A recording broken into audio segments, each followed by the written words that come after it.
Let me share two major new initiatives that we are working on for RIE 2030. The first initiative is Applied AI. So our first initiative on Applied AI includes applying AI to major use cases in priority sectors such as healthcare, education, finance, advanced manufacturing, connectivity, logistics, and transport.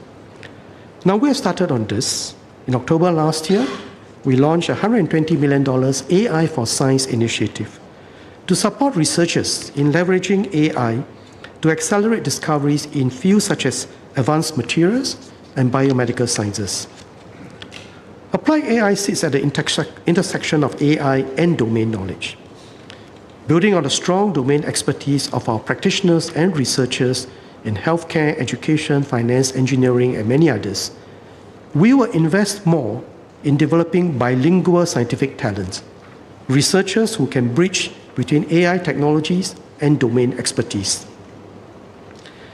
Now, the second new initiative is the development of new large-scale cross-cutting R&D programs called flagships and grand challenges to achieve greater impact. RIE flagships will push for value creation in key economic sectors, and RIE grand challenges will address the national strategic priorities. These flagships and grand challenges will pull together relevant research and translational capabilities across our universities, A-STAR, and other research institutes, public agencies, and private sector players to form a suite of purposefully coordinated and synergistic programs. The linkages between research, translation, and commercialization will be tightened to advance key economic areas, produce new products and companies, and address real-world needs and problems.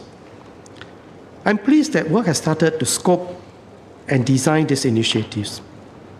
The first grand challenge proposes to address the opportunities and challenges of healthy and successful longevity. And the first flagship will be focused on advancing our semiconductor and microelectronics R&D.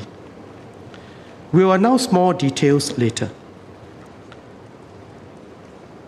Now, even as we do this, we must remember that while Singapore's research investments are significant, it is a small fraction of global R&D spending. So we must work with like-minded partners from the region and around the world to achieve synergy.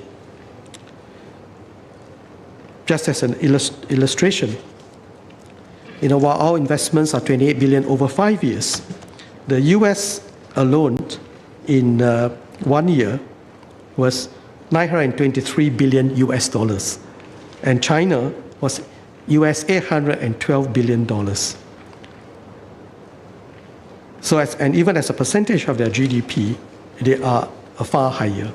So I think we must have a sense that even as we want to talk about value for money, that what we are spending is a tiny fraction. And I would say that even private sector players, like the Alphabet, spent $45 billion in 2023 alone.